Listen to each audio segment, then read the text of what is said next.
Hello students. Dictation 5 second बाद शुरू होगा।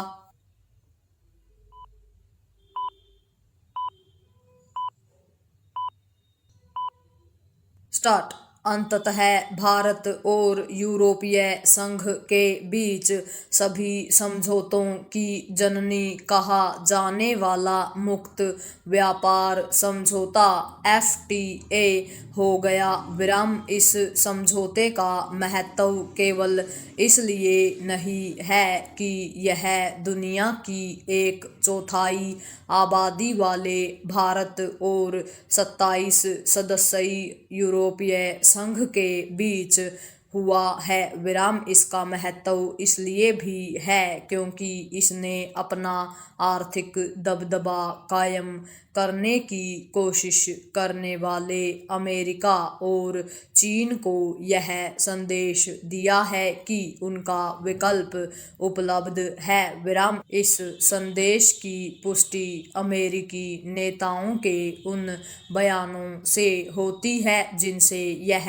ध्वनित हो रहा है कि उन्हें यह समझौता रास नहीं आया विराम। आश्चर्य नहीं कि अमेरिका इसमें अड़ंगा लगाने की कोशिश करे विराम। वास्तव में टैरिफ के मामले में अमेरिका के मनमाने रवैये ने ही इस समझौते की राह आसान की विराम। इस समझौते का एक महत्व इसलिए भी है क्योंकि यूरोपीय संघ और भारत दूसरी और चौथी सबसे बड़ी अर्थव्यवस्थाएं हैं जो वैश्विक सकल घरेलू उत्पाद जीडीपी के 25% के बराबर हैं और जो वैश्विक व्यापार का 1/3 हिस्सा हैं विराम। स्पष्ट है कि विश्व की दो बड़ी अर्थव्यवस्थाओं में सहयोग दोनों पक्षों को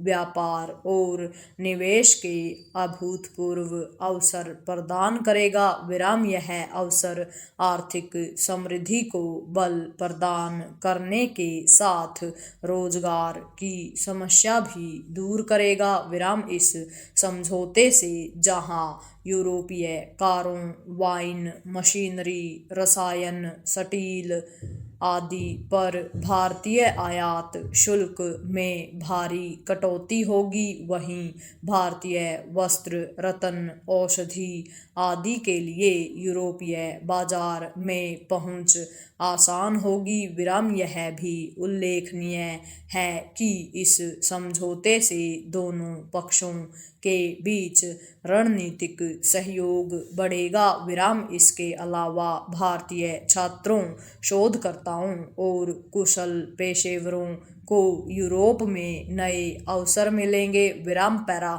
चूंकि भारत और यूरोपीय संघ के बीच का एफटीए दोनों के लिए लाभकारी है, इसीलिए उत्साह का माहौल है। लेकिन यह ध्यान रहे कि इस समझौते का यूरोपीय संसद और परिषद से अनुमोदन चाहिए होगा विराम। इसमें जो समय लगेगा उसका सदुपयोग इस एफटीए का अधिकतम लाभ उठाने की तैयारी में खपाना चाहिए विराम। यह तैयारी भारतीय उद्यमियों को विशेष रूप से करनी होगी विराम। उन्हें अपने को साबित करने का जो अवसर मिलने जा रहा है उसे भुनाने में कोई कसर नहीं छोड़नी चाहिए विराम। उन्हें गुणवत्ता और उत्पादकता का स्तर उन्नत करते हुए ऐसे